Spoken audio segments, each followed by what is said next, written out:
All right, we're going to go ahead and get started. So welcome to Bates Botanical Bootcamp. We're talking about medicinal plants today, kind of giving an introduction, plants that you can put in your garden, some that are easy to care for and easy to use. Pretty exciting. So these are going to be plants that have been used for traditional medicine since prehistoric times. There's evidence dating back to like 60,000 years ago that people have been using plants for medicine. So we're going to take a deep dive into that today. A nice fun fact is about 40% of pharmaceutical drugs here in the U.S. are derived from plants still. So when you go fill your prescriptions, get your aspirin, you'll know a lot of that comes from plants. And aspirin, willow bark. So one good kind of side note to mention before we go into this is to research any plant that you are going to use medicinally. It's going to interact with other herbs, maybe things that you're taking. So research for yourself, see what you want to grow. There's so much information out there. There's so many good books and resources, which I will touch on at the end, that are readily available for you to learn about. So let's start by talking about building your medicinal garden. It's really important to have that in a separate section than even like your annual garden, your landscape. You don't want it to mingle too much with certain plants because there are some toxic plants that are pretty common, such as yews. They're toxic. I've got brugmansia in my garden that I keep far away from my medicinal plants. So you want to keep those separate, and it gives you a little nice, calm garden that you can walk into full of little flowers, colors, and it's really helpful for bees and wildlife. So with that, you'll want to pick your plants, and I'm going to talk about the plants that I have in my garden in a little bit. One important thing with planting these is researching how big they're going to grow, the height, how much space they're going to take up, and you're going to want to leave plenty of room in between each plant for it to grow, and so you can make your way into your garden to harvest these plants. And one more time for anyone else coming in, you'll want to make sure it's far away from any plants that could be poisonous, because you don't want to let those mix. We're going to touch on how to make teas, tinctures, and salves out of these plants. So get those notebooks ready. All right, we're going to take a deep dive into my medicinal garden. Some of my favorite plants that I have growing, a lot of them are perennials or they'll reed seed themselves year after year. So mine is pretty low maintenance other than just weeding and, putting some compost in every spring. I really don't have to do too much for it. One of my favorite plants in my medicinal garden is my wild rose. So Rosa rugosa, and I have it kind of as a backdrop in my garden because it's going to get about 4 feet tall and it just kind of keeps climbing out and growing. So it doesn't look like a traditional rose that you would see like coming into Bates with all the petals coming out. It still has that beauty, but it's pretty much just a single layer of petals. Most of the time you'll find them in a pink color. You can find them in white, but it's a little more rare. The flowers and the hips are edible, and you can make a tea out of them. I make tea all the time out of mine. You'll just harvest the leaves after I usually do mid-morning after the dew's kind of settled and started to dry off. And you want to take them when they're pretty young. You can also dry them. A good process for drying really any kind of herb is using a screen and just drying in a cool, dark place out of sunlight. This is going to provide a lot of vitamin C and antioxidants if you're drinking it in a tea. And it's also really good for your skin. You can also make rosewater out of these petals, which I will touch on at the end when I'm talking about making tinctures, salves, and rosewater. So that's one of my favorites. It attracts butterflies. The bees like it. And it really grows into early winter. Mine was still blooming after our first few light frosts. It was still going strong. You can trim it back. I gave mine about 2 years to grow before I started cutting it back, late winter, early spring. Or you can let it go wild. If you're all about wild gardens, let it go crazy. Are there any questions on that plant before we move on, Tyler? I'm not seeing any questions at the moment. Okay. So I'll let you know if they pile in. Perfect. I got Tyler on a TV right here so I can see him, and it's super exciting. The next one I'm going to move on to is arnica. This is a little more unheard of. A lot of people don't know too much about this plant, but it's one of my favorites. They have nice little yellow flowers. They grow to be about like 18 inches tall. They don't get too high. And it is a perennial here. They do take a minute to establish. It took about 2 years for mine to really get large enough for me to get a good harvest off of. But these are great plants, anti-inflammatory, kind of more of a topical plant. I would not advise ingesting this one. So stay away from eating this one or turning it into anything you're going to drink. So you can plant that like middle, front of your garden. You harvest I use the flowers off of my arnica. You can use them fresh or dried, and they do make a great little cut flower. If you have like a miniature flower arrangement, the little bitty yellow flowers pop and are beautiful. So like I said, I use the flowers. I usually use them fresh. You get a little more out of the herbs if you use the fresh herbs, but you can also dry it just to use it later. And number 3, holy basil, which is a great one. So it has basil in the name, but it is a little bit different from the common basil that you would use to cook with, Thai basil, purple basil. And it has a very different smell. So you'll know when you smell this basil. Some people like it, some people don't. But it's a great relaxant. I make a tea out of it to help relax and go to sleep. It knocks me out. It's great. It smells a little bit weird. Like I said, sometimes it's hard to drink. This is a plant that will reseed itself. So it's not necessarily a perennial. It's not going to come back every year. But my seeds, I let them go. I don't really cut all the flowers off and cut it back until it seeds, and then in the spring I get even more, and they take over. It is high in vitamin A and C, calcium, and zinc, so it's a pretty healthy tea. And like I said, it's a good relaxant, helps you calm down, reduces stress, and again, those bees, they love it. It's got little purple flowers. It doesn't make for a great cut flower because they're going to wilt within about 3 hours and walk away. All right, so moving on, I'm going to talk about chamomile, followed by feverfew, which they're very similar, but they have different properties, medicinally wise, and they're a little bit different height. So chamomile is going to be smaller. I have it in the very front of my garden, and it's actually still growing right now. It's still pretty green, even after this deep freeze we had. Still a little bit going on.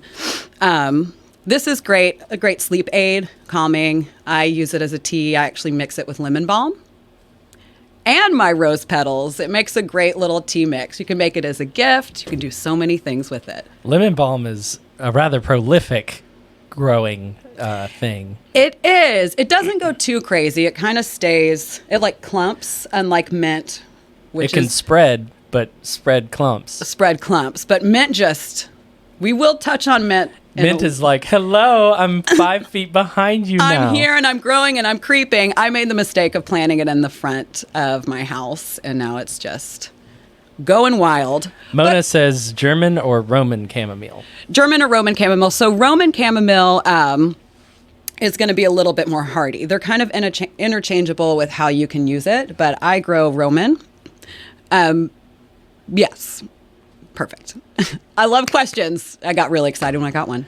Yeah, I grew Roman initially, and then I found German. I think German is the one that's harder to come by, at least that I've noticed. We have lesser quantities of. Yeah, which, while you're talking about quantities of these herbs, all the herbs and plants that I am going to talk about, we will be having here at Bates Nursery in the spring. We should be getting our shipment in, I'd say in like a week or so. Do you know, Tyler? We'll definitely start getting like some annuals and coal crops in next week sometime, maybe later next week. But going into March, we'll start getting more herbs in, Nice. Thank you, Tyler. You're welcome. They do go fast, especially some of the more rare, like arnica. We should be able to get it in. I was talking with Julie, but if we do, it's going to be a lower quantity, probably like a little bit later in the spring. So if you're looking for that, you might want to call or check. And on that, you can also get seeds, which I will talk about in a bit. Yeah, I'm also on Herb Patrol. I constantly look out for stuff that arrives, and I love herbs in my garden. So and Tyler will post. You'll be the first to know. He's our social media manager. Getting those posts up. The eye in the sky. That's right. Okay, so moving on to Feverfew. Again, it looks a lot like chamomile. The flowers are really similar. They have these cute little daisy-looking flowers. That's going to grow a little bit taller, and it's used more for headaches. So you do see it mixed with chamomile from time to time because they're both more of a tension ease. But chamomile used for sleep, Feverfew used for headaches. And I have mine kind of side by side, so they look cute. There's the tall and then the little short white flowers with that little cute yellow center.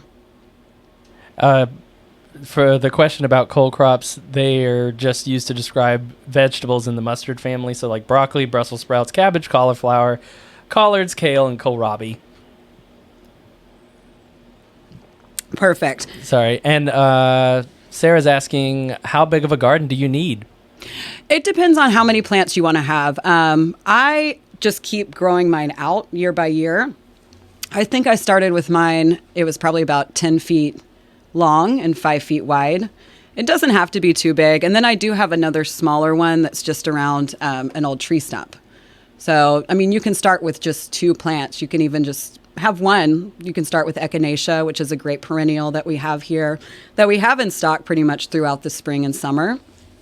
And just slowly add your plants. And like I was talking about earlier, you can really let it go wild. The biggest thing is weeding, but the maintenance on it, unless you're really particular about keeping it clean and evenly spaced, you can really have whatever size you want. And a lot of these can be grown in containers. So if you're limited on space in your yard, you can have, a container garden and have some companion plants with those. So since we touched on lemon balm, let's talk about that a little bit. It's a great anti-inflammatory herb and great for stress. So it's another good one to use in teas and tinctures. You can, again, fresh herb or you can dry it. And I will talk about drying techniques towards the end of the webinar. But that one, it smells so good. I'm sure most of you have grown it or seen it in stores. I mean, you can even find it in grocery stores. But it's got a nice lemon scent. It grows pretty low. I'd say it doesn't get any more than a foot tall. And it's more of a clumper, so it's not really going to spread out too much like mint. It does look really similar to mint. Some people think it is mint, but it's a little bit different. The leaves are more hairier than mint leaves, less glossy. And they do have these beautiful little purple flowers, which you can also use, and all parts of that plant are edible. Sarah asks, also, do you need full sunlight? Oh, that is a great question that I have not touched on. Yes, just about everything I'm talking about, with the exception of aloe, which I'll touch on at the end because it's very different. These all do need full sun. But with them all being, a lot of them are native, or you can find them in the wild. Once they're established, you won't have to water them as much as you'd need to water like your landscaping, your annual gardens. A lot of them are super hardy. And a lot of these plants you see just growing on the side of the road, like passion flower, goldenrod, evening primrose, which I have in my garden, are just, a lot of them just grow in clay dirt that won't get watered for weeks at a time. Cal asks, can you say what the hardiness zones are on these plants? All of these are zoned for us. So these are all zone 7. A lot of these are like 4 through 9. Some of them are a little different. Again, the only one that's not going to be zoned for here is the aloe. And do they all have similar growing needs? I know you mentioned a lot of them are natives, but... all of these are going to require 6+ hours of sunlight. I am kind of touching on the height of them. So if you're taking notes, for where to plant them, like the first one, the Rosa rugosa, that's a shrub basically. So I have that in the back. That's going to grow higher. Arnica, no more than like 25 inches tall. Holy basil stays low. Chamomile is kind of a ground cover, and then lemon balm no more than a foot high. So what I do with mine, especially because I keep adding, is I just make sure I have plenty of room to space. So I've got my big, rows in the back, and then just little clumps of plants here and there, because I do, every so often in the spring, especially with my like Echinacea and Valerian, I'll pull it up to separate it. It'll grow better, and then you have more plants, and you can give them to your friends. Lynn's asking, where's Bates located? Where are we located? Honora, Did she already type She it? I was like, I know the address go now. ahead and say it. 3810 Whites Creek Pike. Is Yes. that it? Yes. Yes. So just like 10 minutes from downtown Nashville. Yeah. Pretty convenient, right outside of town. Yep. And if you take Briley, get off on the Whites Creek Pike exit, like when you're heading westbound, it's just a mile north of that exit. So it's like over we're a hill. close. It seems like we're way out there. It's kind of in the country in a way. Just but enough so country. convenient to town. I don't know if you guys have seen any of our drone shots, but Tyler does all of those. And he's got a great one of us in ratio to Nashville. Have you posted that one? I haven't posted it yet, but yes, if you take the drone up high enough, like 300 or so feet, you can see Nashville, and then you can point straight down and see the nursery. It's pretty wild. It's exciting. So we are close. Great question. Come visit us. We will start to get herbs and such in within the next few weeks. We're also plant nerds, so we can We talk. are plant nerds. We have somebody here that can pretty much answer any question. So if you find someone that can't answer it for you, we will radio and get an expert up there. James on Facebook with a question about recommendations for Mahonia. Have you ever used it? I have not used that, no, but I would love it if you used it and let us know how it goes. I've actually heard that some people have used the berries in fermenting, like for making beer or kombucha. Mm-hmm. They're pretty cool because they actually flower and produce berries in the winter. Like if you encountered one right now, it would be blooming. That's always nice. Yeah. Because it's so rare to find something blooming in the winter. Yeah, and everything's dead. It looks wild. Mm-hmm. But yeah, I haven't tried fermenting with those, but I've been wanting to. And we do carry Mahonia here at the nursery. Yeah, so come on down and see us.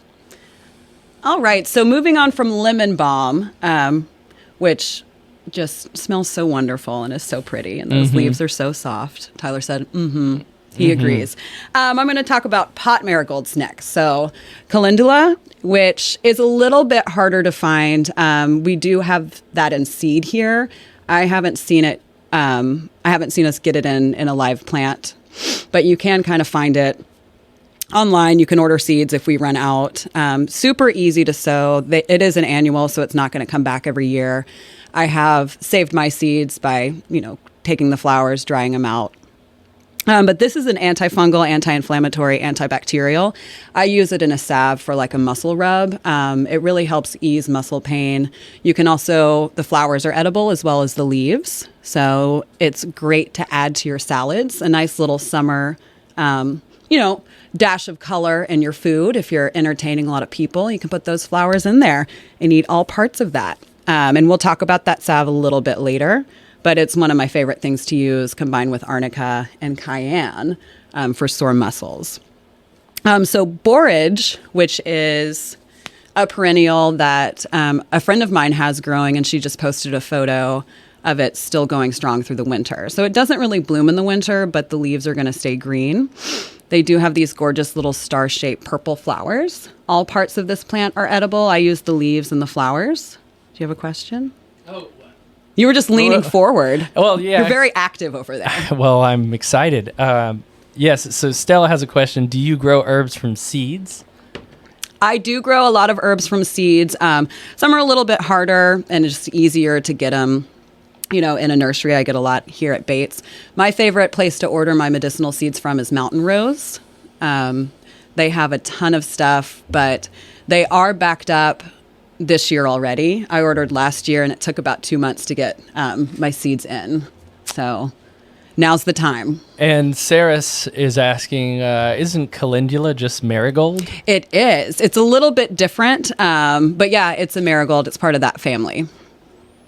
Yeah, I've seen seeds that literally say calendula and then other ones that say marigold on them, I think, like from Botanical Interest that we carry. And that's the brand, that we use and the seeds that I use for that. Yeah, I haven't been able to successfully grow calendula from seed. I think You haven't? Well, in the stem phase, it's always too weak. You know, They it's grow a little slower, and they do look different than like the standard marigolds that you'll see in people's gardens and nurseries. They have, the petals are a little bit longer, and it's less condensed than the regular marigold. Marigolds are still edible. They just don't have quite the potential that the calendula has.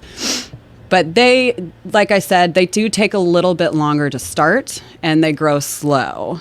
So I start my seeds as soon as the last frost has passed. I start just about all of my seeds, with the exception of a few, in ground. And then I'm usually able to harvest them by like June. Cool.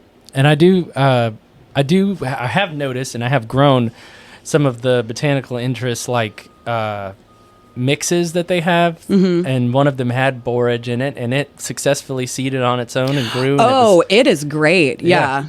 It's it's a super beautiful hardy. flower. I love it. Yeah, and even if you don't end up using a lot of these flowers and plants, they're still a great addition to your garden. And like I was talking about before, great for wildlife, bees. Elderberry, which I'll touch on just a little bit, good for birds. But borage, it's good for fevers and coughs. You can kind of make a cough syrup out of it, or if you get really into, making things, you can make cough drops, which I've made a few years ago. I can't remember exactly how I did that, but I do have the recipe somewhere. It's also good for moods. It's good for depression. You can make a tea out of it. And fun fact, good for dogs' skin and coats. It helps with any rashes. I just kind of boil it down with some oil, and then I'll use it on my dogs if they get out and get into something. One of my dogs has crazy allergies and is allergic to grass, of all things, for dogs to be allergic to. So he gets that quite often. A very common one I'm going to talk about, Echinacea, coneflower. You see it in a purple color. Mostly you can find it in white and orange, and if you're lucky, yellow, which I don't have a yellow one, but I do want one day. This one is great for colds. You can use pretty much all parts of the flower. I use mainly or all parts of the plant. I use mainly the flower. It's going to boost immunity, and it is kind of related to daisies. So if you're not familiar with this plant, it looks very similar to a daisy, not quite as soft, a little bit larger, and they are going to grow about 3 feet tall or so. I harvest my flowers shortly after they bloom, so when they're still a little bit young, and again, mid-morning after that dew is kind of settled and started to dry. These you can use fresh or dry, and it's great to make a tea out of. Like I was talking about with cough drops, with borage earlier, this is another ingredient that you can put into cough drops if you decide to make that. And it's pretty readily available, like as soon as we start getting our perennials in. We might even have some back in the greenhouse right now. I don't know if you know, Tyler. So what do you have? Tyler, some echinacea. Oh. I feel like we probably maybe have some. I can check our Perhaps. stock. Go ahead, Tyler. carry on. I'm making Tyler work hard. He's going to check our inventory and see. But like I was saying, readily available. You actually see it in a lot of landscaping. I see it. I feel like the TJ Maxx I go to has it in their parking lot. It's crazy how many plants out there do have medicinal properties that you don't even know, have them, that are just growing everywhere. And again, in parking lots of malls, side of the interstate. Christine's asking does echinacea interfere with high blood pressure medication? That is something I'm not sure of. So like I was talking about before, you will want to research any herb that you start growing and start kind of testing and taking personally or giving to people.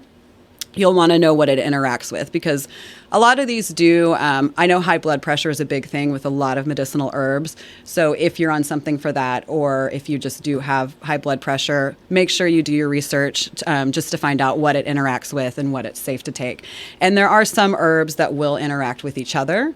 A lot of them kind of work in harmony, but there are a few that don't. That does sound like a good pharmacist question, because pharmacists are supposed to know interactions with medications. Mm-hmm. So just say, with taking... and I am no pharmacist. Yes, nor doctor. So just an enthusiast in medicinal plants. Yes, I do love medicinal plants. Yeah, they're great. Great books. I've been studying them for a long time. So, By the way, I checked our Echinacea stock. I posted a link. so we do have some? We have a lot. We even have some yellow ones. Come to Bates, get some yellow Echinacea. They probably don't look like they're Echinacea right now No, because they're they're probably probably pretty, dirt, but yeah. they're there. They are there. And those are great cut flowers. And again, they grow pretty tall, so I have those kind of in front of my rose. And so I can walk back there. I got little stepping stones so I can get to my flowers to cut them. Little steppy cutty. Little steppy cutty, that's right. Every morning I go check my plants. I don't do that every morning. I should, but that's wild. Yeah, right now I don't think it's necessary. No. Right now, my Rosa rugosa looks okay. It's starting to get some buds, and my chamomile's doing fine. And I have one more. Your chamomile's not blooming though, right? Oh, no. Oh, no. Is No. it just kind of like It's just hairy on the looking? ground, like, Yeah. still a little bit green, hanging in there. My borage is doing okay, but that's actually in my salad garden. 'Cause Awesome. I also have a salad garden. Okay. I love it. I love your diversity. I have a lot of little garden beds everywhere. It got a little crazy, and maintenance is hard, but it's worth it. If you love gardening, go wild. And like she said earlier, start small, start with a little dirt patch, and then work your way out. That's a mistake I made. Just in general, when I started gardening, I was like, you know what? I'm going to go big. I'm going to go wild. And it gets overwhelming really fast. I found that the best way, at least for me, is to start small. Kind of plan what bed I want to, like my medicinal garden bed, my salad bed, my perennial bed. And I usually, with those, start with like no more than 5 plants. Space them, knowing that I am going to bring more plants in, through the seasons as the years progress. So I'm not so overwhelmed, because if you plant like 25 plants at one time that are perennials and that you're going to be harvesting and caring for, and I like to study my plants before I get them, it can be a lot.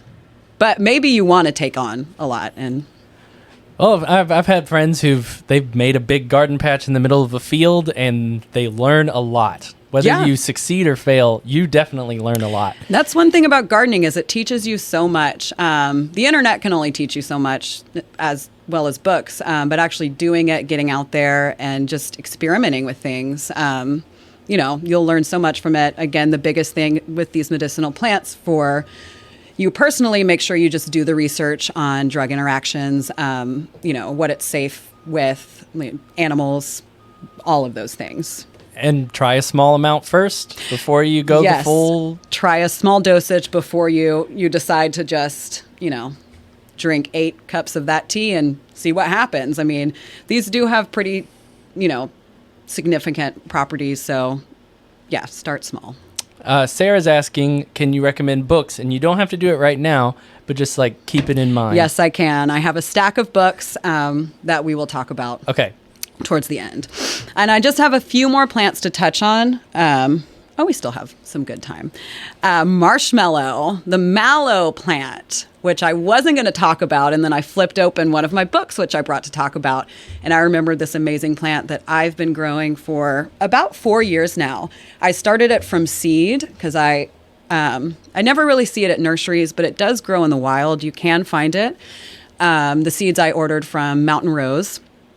They grew so quickly. I think they germinated in like maybe 7 days and just grew crazy. They love full sun.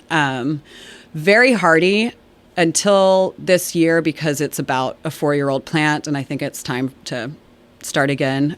Through the winter, it was still green. It got up to about 5.5 feet tall. It was taller than me. They have these great... I wish I had a picture of it. Let's see if I have a picture in this book.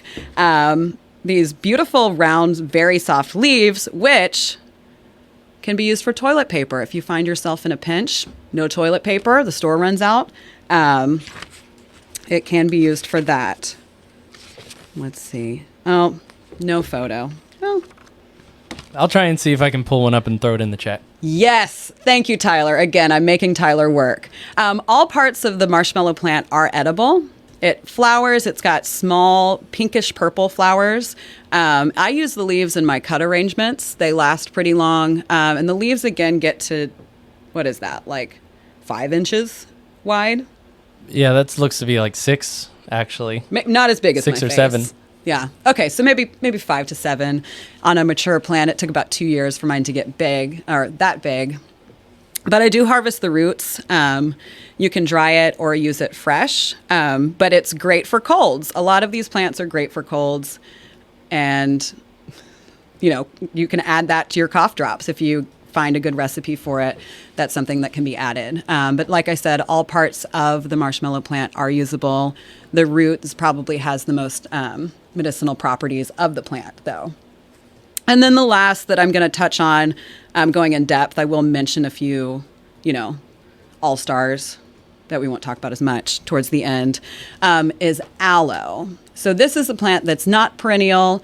Don't put it in the ground outside here. It's a house plant. For me, I keep it inside. I put it on my front porch in the summer as soon as it gets to be above, I would say 50 degrees at night. These plants use water to make this gel that I'm going to talk about in a little bit. And so they freeze really easily. Cold can just take them out very quickly. They don't love direct sunlight.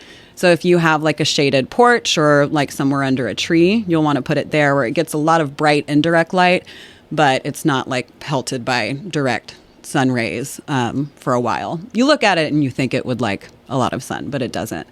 If it does get a little too much sun, it's going to turn brown. Doesn't mean it's dead. Just take it out of that sunny location, bring it into a little bit of shade. It will take a few weeks for that green to return, but it will come back after some time. There are over 400 species of aloe. So there's a ton out there. My favorite to use is just a standard aloe, which I have here on this table. You can find it in grocery stores. A lot of nurseries have it. Grocery stores also sell just leaf cuttings. I know K&S always has huge aloe leaf cuttings that are 3 feet long that you can get. But I enjoy growing my own and harvesting my own. So with aloe, and I'll show you how to get the gel out. There's 2 parts within the leaf. There's the gel and then the latex. And the gel is the one that you're going to want to use more. For skin, you can also eat it. You can put it in a smoothie. But you're going to want to avoid the latex, which is the outer covering around the gel, so just inside the leaf. And it's kind of a yellow liquid that will run out of the plant when you cut it. So let's take a look at this aloe. I bet a lot of you have aloe in your homes. So I just took this leaf a little earlier off of one of our aloe plants. But I don't know if you can get close enough to see. But as you take that cutting, you'll start to see some liquid kind of come out. And it's that yellow color. So that's the latex that I was talking about. So that's the part. It's not going to do anything bad. But if you ingest it, it can upset your stomach. And really the part that you want to use is the gel. So this, all this beauty right here inside. And so the way I get that gel out is I'll cut my leaf at the base of my aloe plant. And then take a small cut on one side to open it up.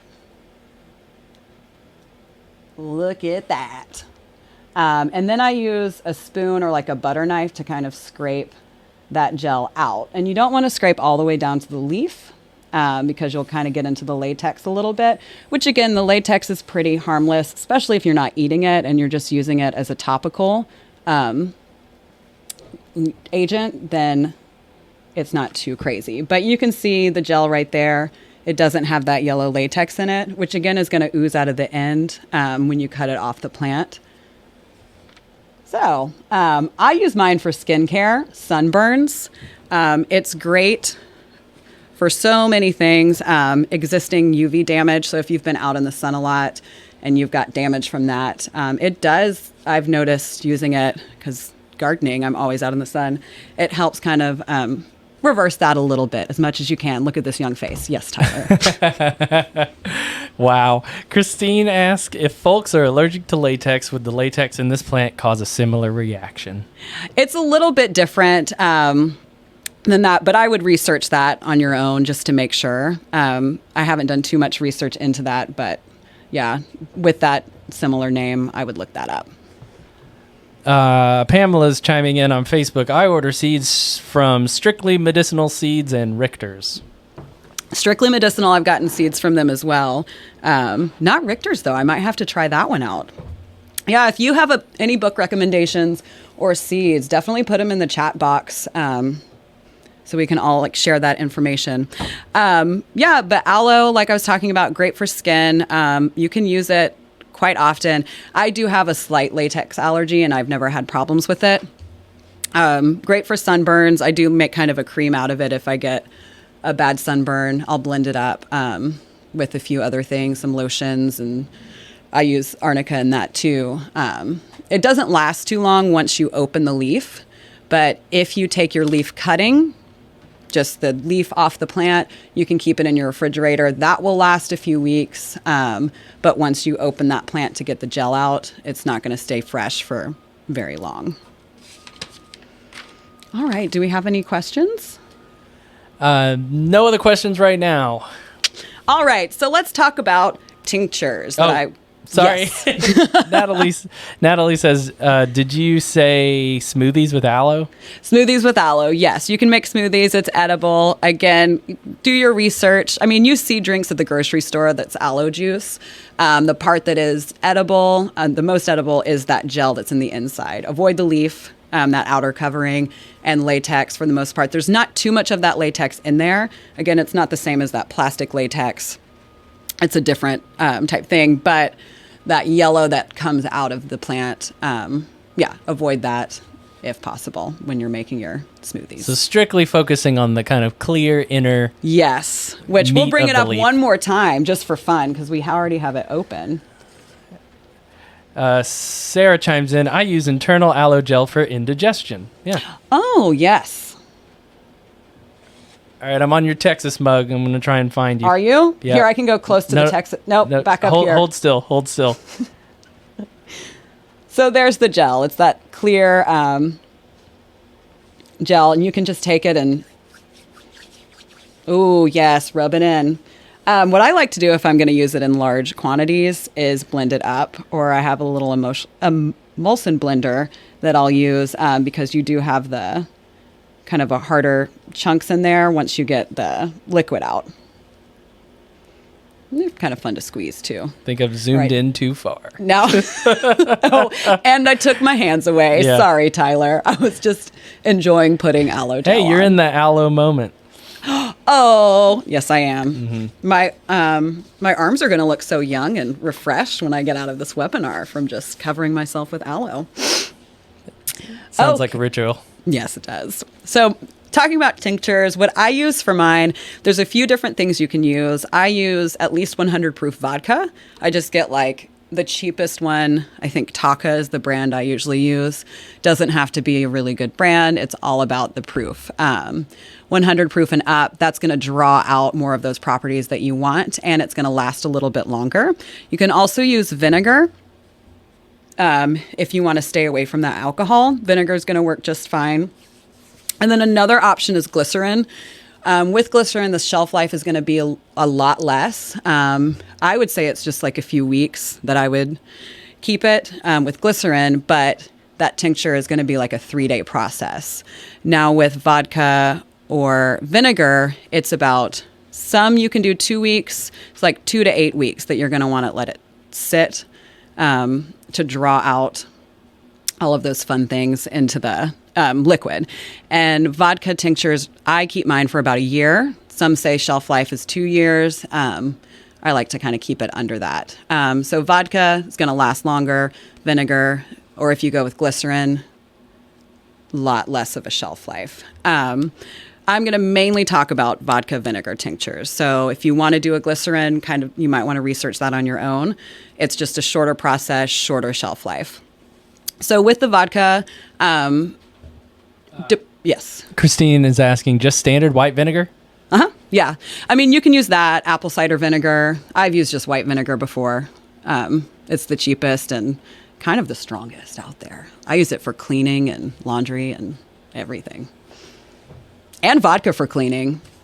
We're just going on the side. Yeah. Vodka and vinegar mixed up is a great upholstery cleaner with a little bit of essential oil. If you can't wash it, I use it for my costumes. It's fantastic. So with that, the ratios are going to be a little bit different depending on what kind of tincture you're making, what herbs, what plants you're using. There's recipes everywhere. This book, Master Book of Herbalism, which I'll touch on, and this one as well, have a few recipes in there for the ratio and how long you're going to want to let that sit. With a lot of mine, I'll just fill it up. I have this mason jar right here. This is a ginger turmeric tincture that I made. You can see how it has drawn out all that color. Pretty potent because it's been sitting for quite a while. But I'll just fill my jar up and then pour that liquid on top, seal it, and then I usually make sure I date it and say what's inside, because if you're making a lot, you might forget what it is or when it was made. And I wasn't going to say when this was made, but when I was looking for my cabinet for one to bring in, I made this one in 2016. So clearly it's past its shelf life, and I'm not going to use it, but great example. So once you get your liquid, whatever you're using, vodka, vinegar, glycerin, you want it to cover your herbs. Again, research it. The ratios are going to be a little bit different. If you're using one herb, if you're using more than one, it'll let you know depending on what you're using it for. It's not going to look like this yet. It'll look clear. You'll want to shake it up a little bit, get that moving. That's how I shake mine. I mean, you can get really into it. You can do a little dance. And then I put mine under my kitchen cabinet in a nice, cool, dark space. And I make sure to shake it at least once a day, which can get a little tedious, especially if you're doing a tincture that requires like a 6-week process. If you miss a day, it's fine. Some people say twice a day, but you just want to get those herbs moving in the liquid so those extracts start to come out. And then when you're ready, open it, strain it. I use cheesecloth to just bring it all out. And then I put mine into little medicine bottles. Brown glass works great because it's going to help keep sunlight out. And little drops. Again, research what the dosage is. It's usually just like 1 to 4 drops that you would take daily. My valerian that I make to sleep, I usually do like 3 drops in tea. So it's really potent and it lasts for a while. Like this much, I wouldn't be able to use it all. So I usually will make a batch and then give it to people. Make sure you tell them what it is and tell them to research it for themselves. So Sarah's asking a question, and this might be kind of like more of like what you add the tincture to than what you use to make it with. Mm-hmm. But she says, can you use a sweeter alcohol? I bought some rum to try and make a tincture with, but not sure if it'll work. Just want it to taste better. I've never tried a sweeter alcohol. Those have things added to it. With the vodka, it's just like a distilled, like basic liquor. And so the alcohol is just like the medium. Right. It's the medium for it. But with some different liquors, like if you get into things that have flavoring and color, that might interact with what you're infusing. So that's why I stick to just a clear, basic liquor. I've never experimented with anything else. You can do it. You can infuse any kind of liquor with herbs, but just what's already in that might interact with what you're trying to do. It's the same thing, similar concept between like mulling wine or cider maybe? Right. Or like bars will infuse their own liquor, and they do all different kinds. Like I've seen infused rum, whiskey. Like it's going to change the flavor of the liquor, but it might do less for the medicinal properties. So it kind of depends. If you just want a liquor infused, drink, you can definitely do anything. As long as it's edible and you make sure it's safe to ingest. But if you're really just working on that, the medicinal purpose, I'd say vodka is your best bet. But try that rum and let us know how it is, because it will probably taste a lot better than a $9.99 handle of 100 proof vodka. But again, because you're not drinking like a full glass, tinctures are really strong. It's just a couple drops. The taste really, unless you're really sensitive to it, isn't going to be a huge deal. Right. It's kind of like the means to the end. That's right. I mean, when you take ibuprofen, it doesn't taste great. So. I definitely don't. Try not to I don't taste suck it. on them like a Jolly Rancher. Is That's that for not sure. how you're supposed to do it?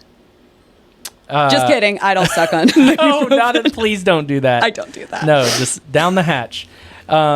Cal asks, what is the plant on the table between the aloes? It's a type of topiary lavender. We don't have a lot of herbs in stock, and I just wanted to have some greenery here. Smells beautiful. I make tea with lavender sometimes, or I make little sachet things for to put in my drawers to make my clothes smell good. There's a lot of uses for lavender, and it's just so pretty.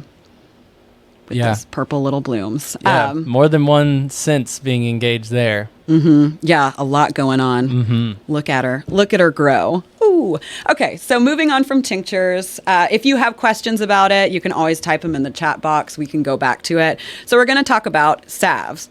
So these are going to serve more to heal and protect skin. It's going to be topical. This isn't something that you're going to want to ingest. For mine, I use beeswax, a carrier oil. So I usually use coconut oil. Olive oil is good.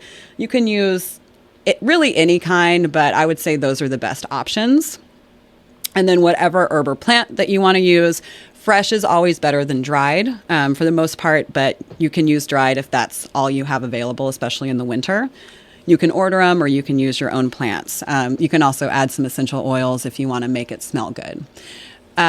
Salves are different depending on, again, the plant you're using, the herb you're using, and what you're using it for. My favorite one to make that I touched on earlier is a muscle rub. I'm a very active person. My muscles get sore, and I like to know what I'm putting in and on my body. So I make my own using arnica flowers, cayenne, and the pot marigold. So I take the oil, again, I use coconut oil. I'll heat it up to melt it on a very low temperature until it kind of starts steaming a little bit. You can see that it's warm. I'll put the flowers in, any parts of the herb I'm using, and let it sit on that low temperature. So you don't want it to boil, it'll burn the oil, for at least 30 minutes, up to 60 minutes, to really draw out those extracts into the oil. Then I'll strain that off. Some people like to leave their flowers in. You're more than welcome. It's your rodeo if you want to leave those flowers. Sometimes I do. But just for a muscle rub, I'll take it out. And the cayenne. I put cayenne in as well. Strain it. I use cheesecloth.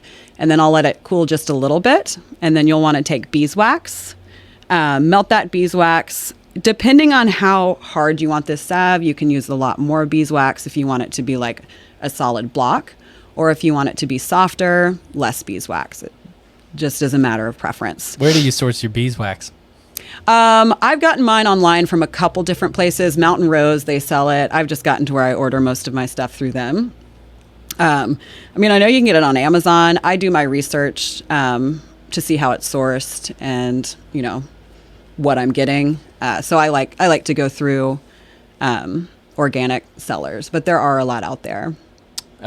Question here: is there a limit to how long you can leave a tincture brewing? I accidentally left a vinegar honey herb brew for 3 months. Three months should be fine. Because I usually leave mine up to like 8 weeks. Like I was talking about with this one that I found in my cabinet, it's been brewing since 2016. So I'm going to step away from that. It's vinegar and like vodka. If it was glycerin based, I would throw it out. I would say you're good. Like I was talking about earlier, since you're going to be ingesting these things, you would want to do your own research just to make sure. And if you do decide to try it, I would very small dosage to start. But I would say 3 months sounds safe. Like mine, 5 years, probably not. I'm not going to put this in my body. Even though it's vodka, probably be fine. Better safe than sorry. Hey, I'm putting my face up here on the program just to say, please don't come to Bates Nursery and say, hey, they told us to take this and now I don't feel good, because we're not doctors, but we just want to raise awareness about plants that have medicinal properties and that really kind of serve more than one purpose, and that we carry here at the nursery. So, PSA over. Correct.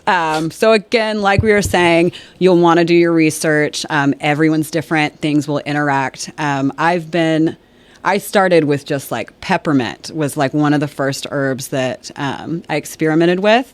And I looked it up. You know, you can make tea. It's great for stomachs. It's a good like breath freshener. That one is very safe. But again, you'll want to research anything, especially as you do a deeper dive into things like valerian, arnica, all of those. Look it up. Yeah, and the person who asked the how long question about tinctures said, I didn't notice any mold or funk. It was mostly vinegar. Yeah, the vinegar vodka, you know, it's going to keep those fresh, so it shouldn't be molding or anything. If it does, some kind of outside source has clearly gotten into it. I mean, the sheer acidity right, of the vinegar is a mold inhibitor. Yeah. But it doesn't mean that, you know, if you let it go for a long time, that it's going to be 100% reliable. Yeah, you know. just like, again, my 5-year tincture it looks fine. You could take a chance on it. Maybe I will. But maybe I'll keep everyone updated on how I feel. It's probably real strong, so, you know, it might be good for something. But back to the sauve. Those will last a long time. I have one I made like 3 years ago that I keep in my dance bag that I'm still using. And I made that with a little bit more beeswax. I think I did like, I can't remember the ratio I used on that. But I experimented with it to find the hardness that I liked for those, like basically a sports rub. So it wouldn't be too greasy. And so once you... Okay, yeah, melt the beeswax and then combine it with that oil that you've infused. Again, you can add essential oil if you want it to be scented. And then I pour it into I usually use like a small metal container, which I have my lip therapy that I didn't make this. But this is very similar to what I would use. So just a small container, pour it in. Don't put the top on until it's cooled all the way. You'll want to touch it because you made it and it's exciting. But if you do, you'll leave a fingerprint if it's not cool. So walk away, let it cool. I let mine sit for a few hours before I put it up. And then again, always label things you've made.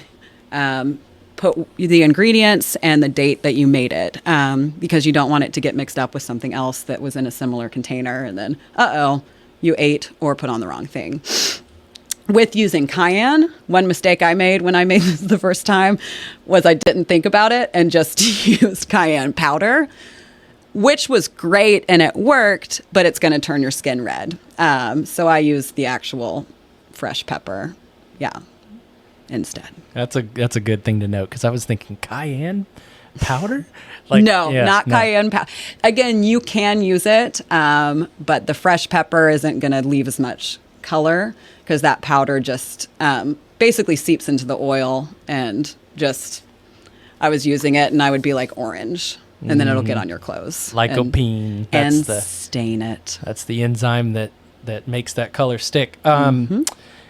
Natalie asks, what about a comfrey salve? Have you tried that? I have tried that. I did a lot of research with that. I grew it a few years ago. I liked it, but I know it has some more serious side effects, which I can't remember off the top of my head, than like arnica and pot marigold. It interacts with some things. I actually stopped growing it just because I had so many and I stopped using it as much.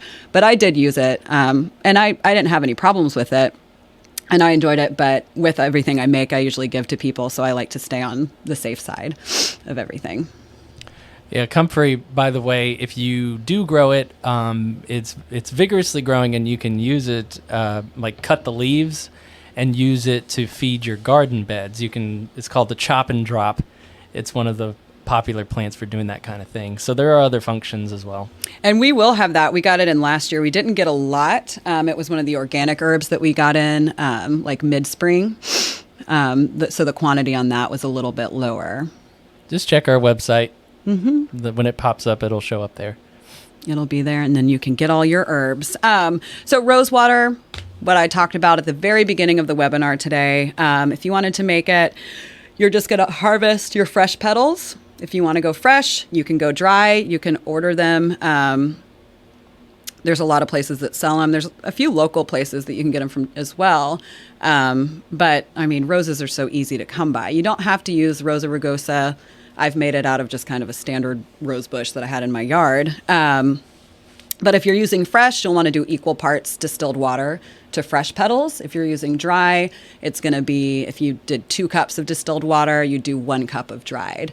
And you're going to let that steam on a very low heat for about 20 minutes.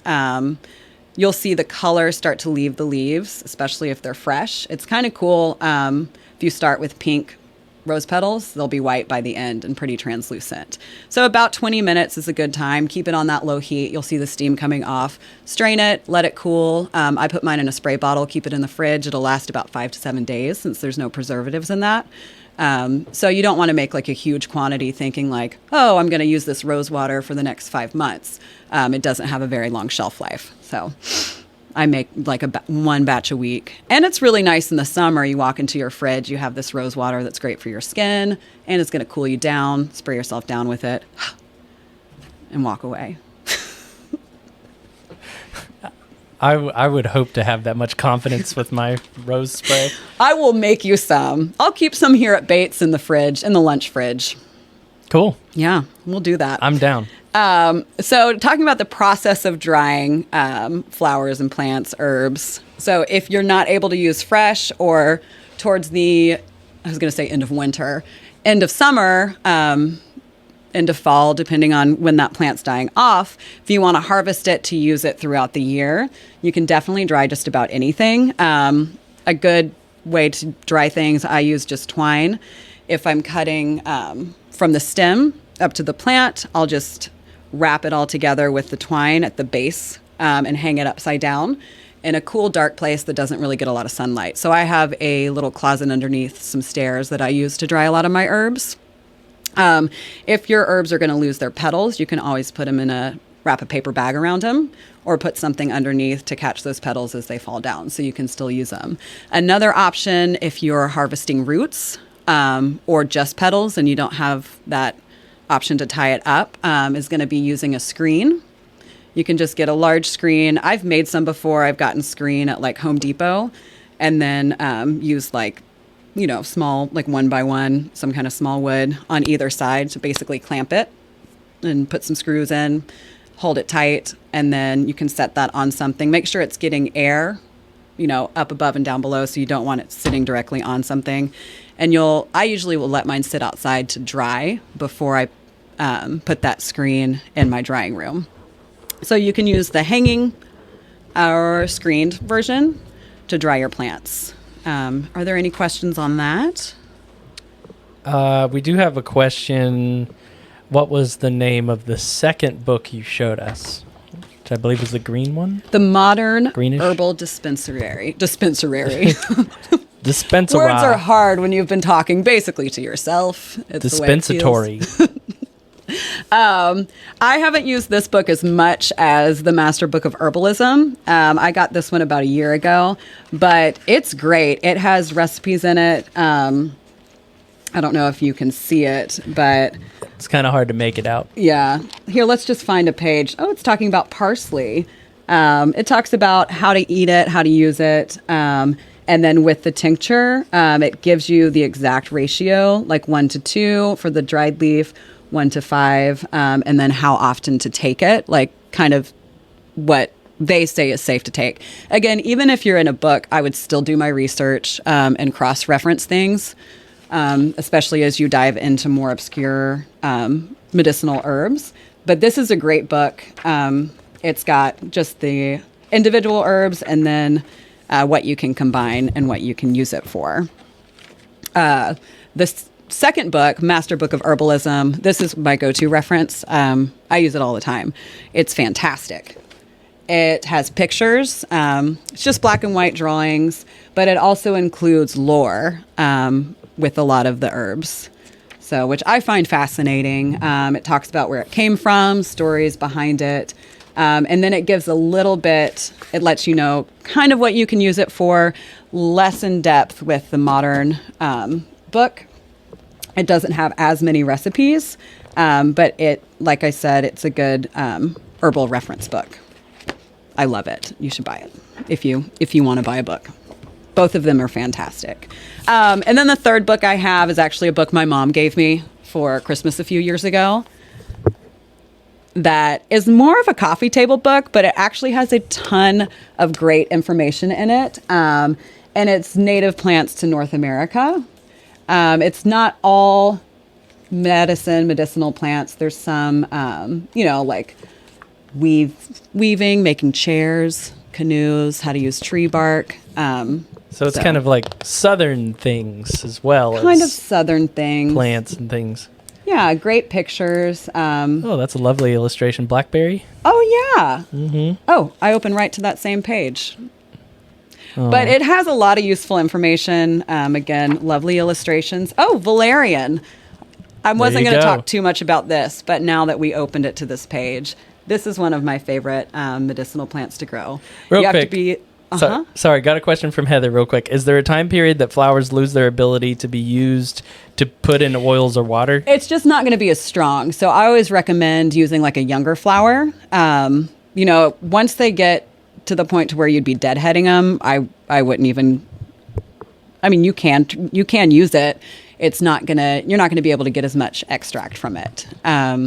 So younger, like once they open and kind of fully bloom, is when I harvest mine. I've heard in the mornings too. In the mornings. I do mid-morning after the dew is settled. Kind of cleanses it a little bit, and that's usually my harvest time. Very magical. And it's nice to be out mid-morning, early morning. Thank you for joining in, Lynn. Have a good day. She's just signing off. It's not going to be, if you use an older flower, it's not going to do anything bad. It's just starting to lose those medicinal properties is the only thing. If it starts to turn brown, it's almost not worth using. So, hope that answered your question. Yes. Valerian? Yes, valerian. It's kind of hard to come by. I don't know if I've seen it here, but there are other sources where you can buy it. That herb is a perennial. It'll die back in the winter, and it takes about 2 years to establish to be able to use. Mine's about 4 years old now, so actually last year I was able to pull it up and use a lot of the roots and separate it, and I brought it to some of the Bates employees. So now they have valerian growing in their gardens. I use valerian root and make a tincture out of it to help me sleep. And I love it. Awesome. Yeah. So I think we're getting close to time, but I just wanted to touch on, like I said, a couple all-stars. If you're really into these are some of my other favorite herbs, plants that I like to grow. Elderberry, fantastic. I'm sure you've seen elderberry syrup. It helps with colds, coughs. If you decide to grow that, you do need to cross-pollinate. So, you will want 2 different types of that plant. St. John's wort, North American mint. It's a native mint, easy to find, a little different than peppermint, doesn't smell as strong.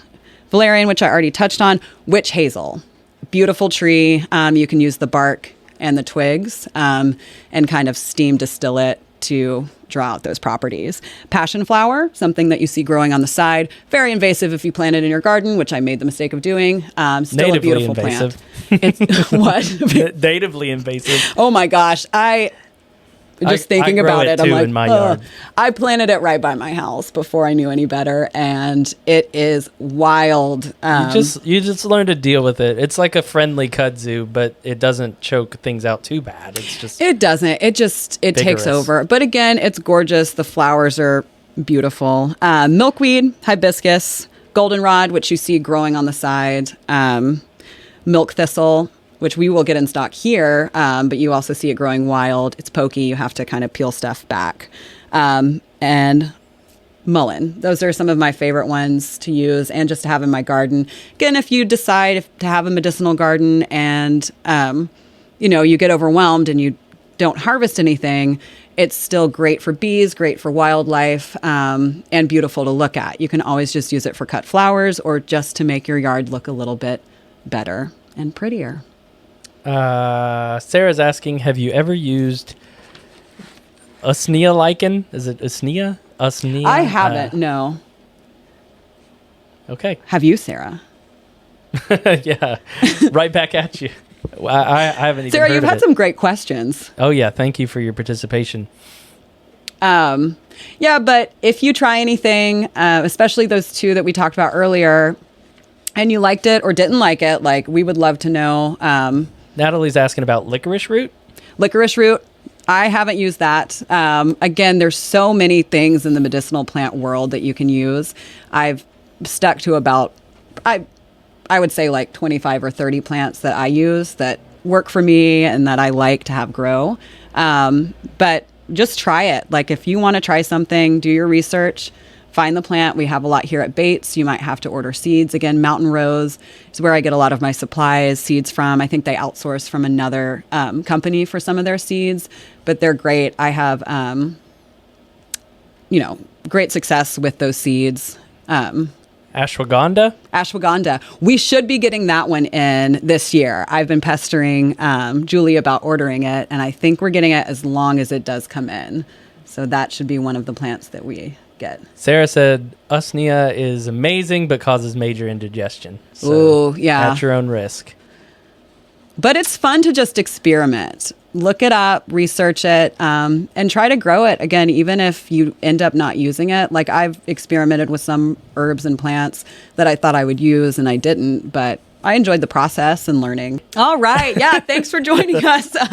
Intro to medicinal plants. Again, do your research. And if you find something that works for you and the ones we talked about earlier today, you can always come in, let us know how it does, email us. And if you have any questions on things, you can always email Bates Nursery to let us know or find us on social media. That will go directly to Tyler, and he can then take it to anybody to answer questions.